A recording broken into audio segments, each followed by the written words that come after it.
everyone, Shirley here. I help small GovCons think, plan, collaborate, and prosper in the federal marketplace. For many small businesses, subcontracting to a large prime is a good first step, or it might be a good fifth step or 15th step. The federal marketplace is very dynamic, and depending upon the administration, more or fewer opportunities are being directed at small businesses, and subcontracting rules for prime contractors change. So how can small and large government contractors come together for the good of the nation when their cultures, resources, and decision-making processes differ so widely? Where and how do we find common ground that allows both parties to collaborate, enjoy working together, and prosper? To help me answer these and other questions, I reached out to Kyle Carmack, Director of Strategic Partnering at Serco. Welcome, Kyle. Thank you, Shirley. It's a pleasure to be here. Kyle, tell our audience a little about yourself and Serco. I work for Serco Inc., the North American division of Serco, a global company listed on the London Stock Exchange. Serco Inc. employs over 9,000 staff serving federal, state, and local governments, including the Canadian government. Our three main areas of service include defense, citizen services, and transportation. I am the director of our IDIQ Service Center, where we manage a portfolio of important IDIQ contract vehicles, such as GSA Alliant 2, GSA Oasis, GSA Astro, and our GSA Multiple Award Schedules. I've worked within the IDIQ contract ecosystem since 2007, and I've learned that partnering is key if you want to be successful with IDIQ task order proposals. I agree, and thank you for that introduction, Kyle. Today, we are discussing three different parts of Serco that interact with the small business community. Tell us first about the SBLO, or the Small Business Liaison Office, and innovation divisions of your company. Serco strives to have a world-class small business program that promotes the inclusion of all small business designations, including small disadvantaged, women-owned, hub-zoned, veteran-owned, service-disabled veteran-owned, and 8A small business concerns. The purpose of the SBLO is to provide an equitable opportunity to compete for a role on a contract with Serco. Our SBLO is also concerned with meeting our negotiated subcontracting goals by the award of subcontracts and other procurements to small business partners. As far as innovation, the Advanced Technology Group keeps focus on emerging technology. It's important to have a group focused on this because cycle times for innovation have accelerated the pace at which new capabilities are developed. In addition to technology requirements, we also see traditional professional services are impacted by emerging technologies. For example, the citizen services work we provide has been positively impacted by AI and machine learning.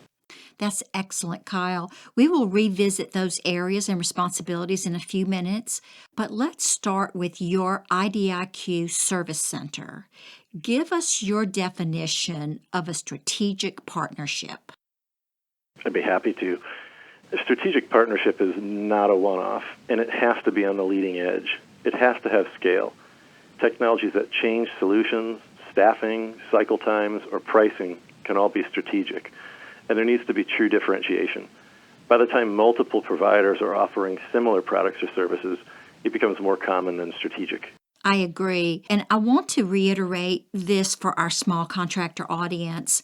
As a small business, you must bring to the table a better way to solve agencies' issues. It could be knowledge that you've developed over time, an innovative technology, or a proprietary method that has been shown to produce significant results, or perhaps all three. At Serco, Kyle, are you looking for strategic partnerships to pursue specific opportunities or broader partnerships that span multiple agencies and opportunities? Both at different times. Depending on our capture cycles, we may have a specific opportunity in mind. And for certain capabilities, we may have a need for that capability or experience that will cover a broader range of opportunities. In your role as Director of Strategic Partnering, explain your vendor management process and what you're seeking from your subcontractors. It starts with a need. That need may be to fill a requirement gap. It may be a small business subcontracting requirement. It may be something more strategic in terms of an emerging technology required for a new solution. So we need the opportunity to team. We consider small business requirements. We conduct market research. We compete and evaluate, and then we team. I want to clarify here when there's an opportunity with an agency and there's a small business requirement associated with that opportunity, you will reach out to your community of small contractors and ask them to present their value proposition for a specific opportunity. You will then compare the offerings and strengths of the potential small business contractors, rank them, then reach out to the top candidates for potentially teaming on that opportunity. Is that right? That is right. Good.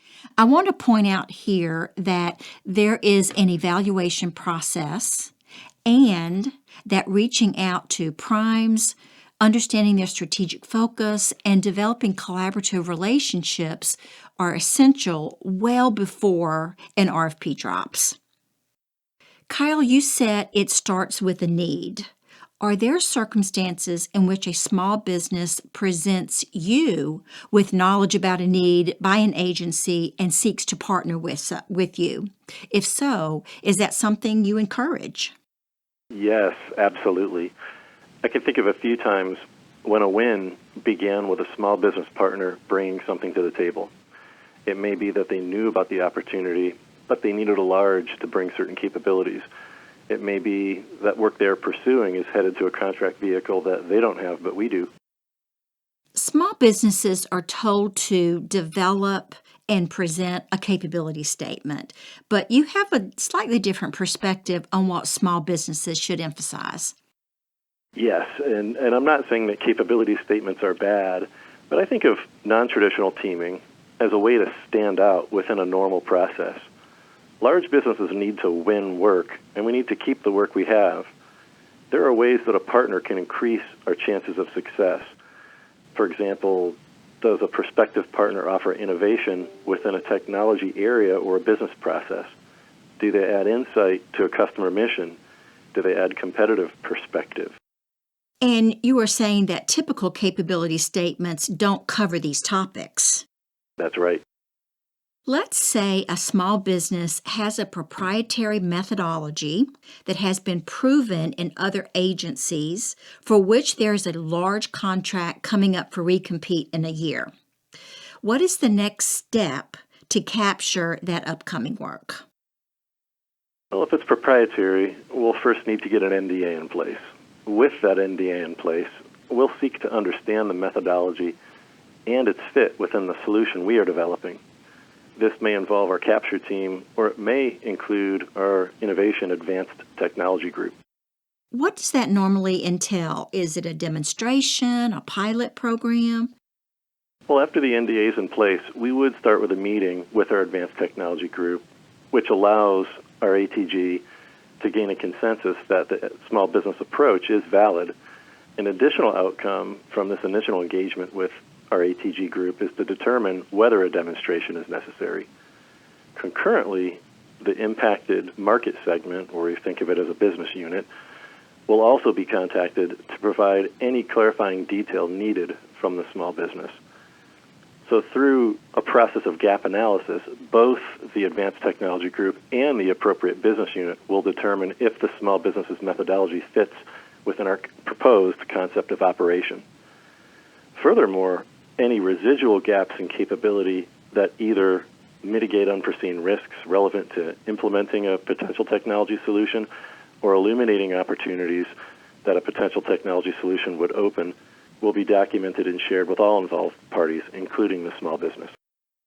It's important for small entrepreneurial contractors who make decisions rapidly to understand the layers of people in large companies who must weigh in on a decision of this magnitude.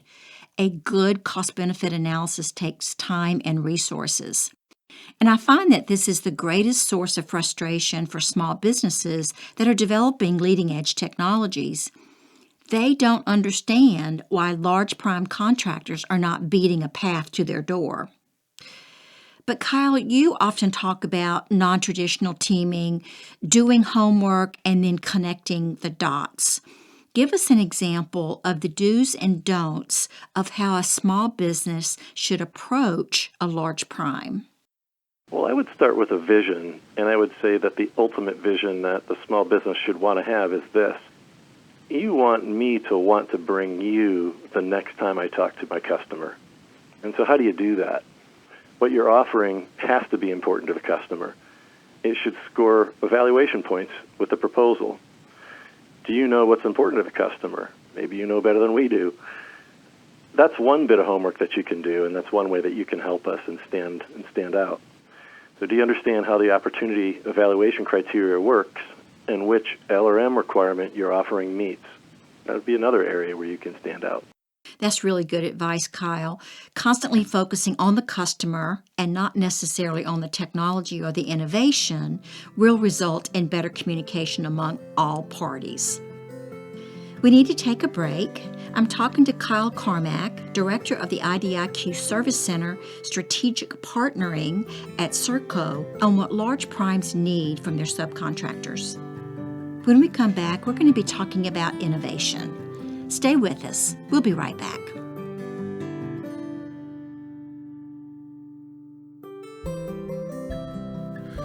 This Growth Masters Federal presentation is hosted by Shirley Collier, President and founder of Scale to Market. Scale to Market helps businesses think, plan, collaborate, and build market value by developing and executing customized, data-driven business development playbooks, building efficient information systems, and creating high-performing BD teams. Utilizing the proprietary Davy Business Development Growth Framework, Scale to Market partners with business owners and executives to increase their company's value by achieving profitable and sustainable growth in the federal marketplace. Email Shirley at scollier@scaletomarket.com to learn more about the Davy Growth Framework and how it can be instrumental in helping grow your federal contracting business. Back now to Shirley's conversation with Kyle Cormack, Director of the IDIQ Service Center and Strategic Partnering at Serco, as they discuss what large primes really want from their small subcontractors.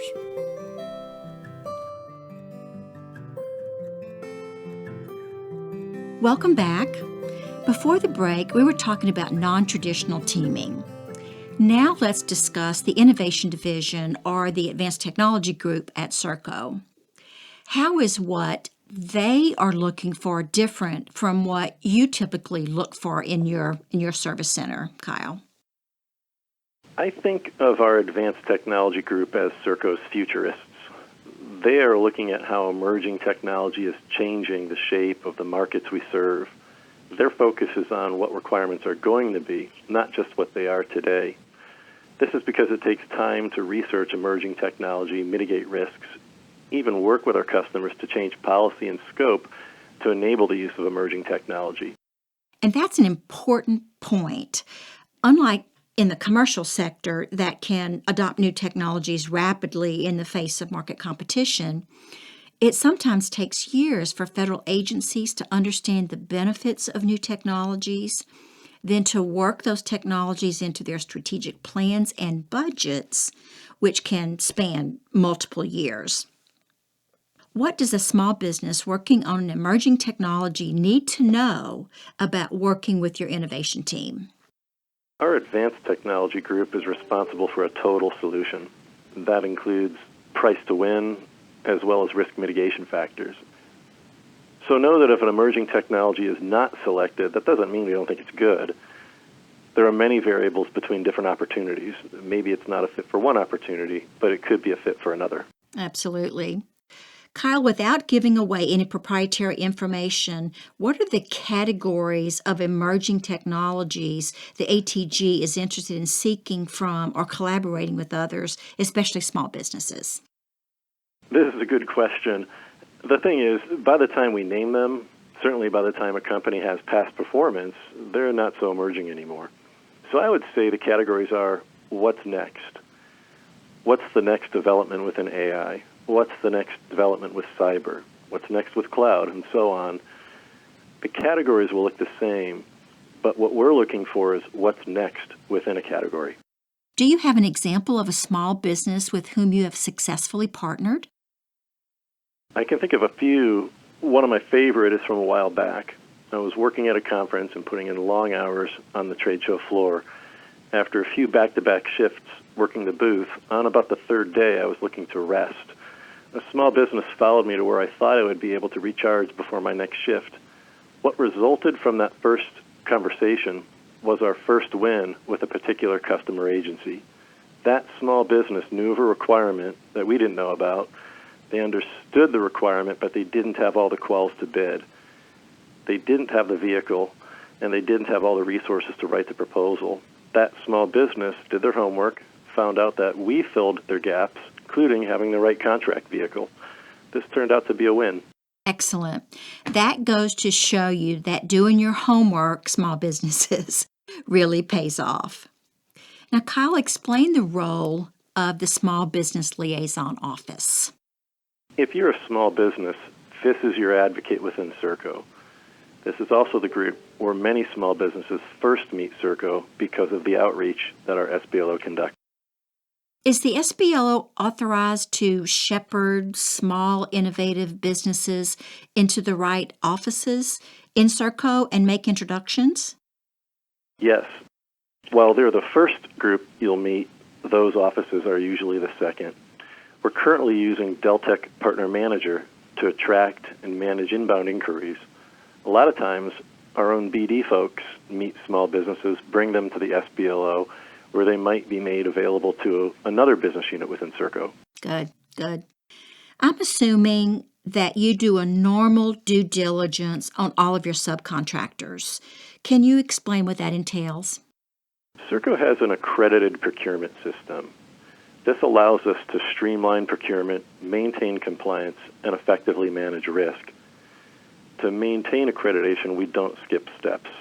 We are going to do all the normal steps, and that includes Dun & Bradstreet financials, verify small business status, check a debarment list, have a competition or a sole source if that's appropriate. We include prime contract flowdowns. We do an OCI check and examine other risk factors. Excellent. Our discussion has been about what large companies need from small companies. But how, in your opinion, do small businesses benefit? Ultimately, the successful small business will receive a subcontract award.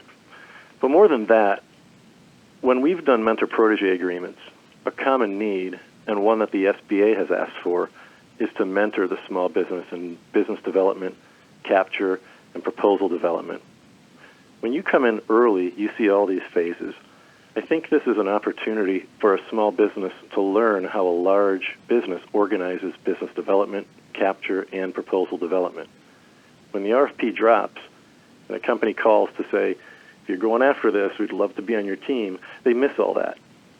But understanding how you can impact our probability of win, being part of customer conversations way before the RFP drops, the small business gains exposure to how we do it. And maybe they can institute their own policies and processes around what they experience. They absolutely can. So, Kyle, how do large businesses benefit by partnering with small businesses? Ultimately, we have small business subcontracting goals, and meeting them is important. More than that, so many small businesses I've met have different approaches or methodologies that can really help us solution. They may have formed as a small business because of an emerging technology, and we may need that emerging technology to remain competitive. I've also worked with a number of small businesses who were started by individuals who left an agency office to start their own small business, and we can gain so much perspective from those small businesses. Do you have any advice to others in our large, competitive, regulated marketplace on how to improve collaboration among government contractors, large and small? Talk to people. Make it a part of your regular day-to-day. If you wait until you have a need, you may not have a true understanding of how you can really help. And without this understanding, you want to have the relationships to help you learn how you can actually help. There are times when I followed a person from one partner company to another because the person really understood this. They helped me see things in the requirements or within the evaluation criteria that I can do a better job with, or they added perspective that I just didn't have. That's very good advice. I want to summarize our major discussion points. The first is that large companies will rarely reach out to you as a small business. Although they have a need to fulfill their subcontracting set-aside requirements, the market is highly competitive. Lots of small businesses have come before you, reaching out to all of the large prime contractors. Secondly, it's up to you to do your homework, not only about agency opportunities you are pursuing and what your value proposition is, but to understand what their value proposition is. What are their strengths as a large company? What is their strategic focus? And try to find gaps that you can fill. Now, this is hard to do because that information is not generally public. Very few of them will post their weaknesses on their websites. This takes time, conversations, and a genuine interest in collaborating. And the third point is patience.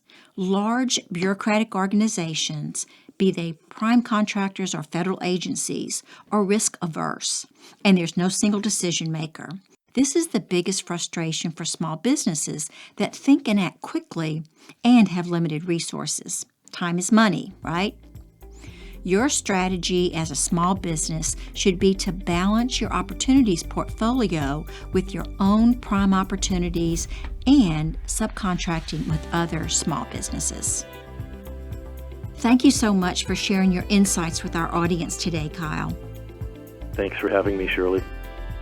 Well, it's been great having you. Folks, if you would like to get in touch with Kyle, he can be reached at kyle.carmack@serco-na.com, or you can reach out to us here at Scale to Market, and we'll make sure you're connected. This is Shirley Collier, President of Scale to Market and host of the Growth Masters Federal Podcast, signing off for now.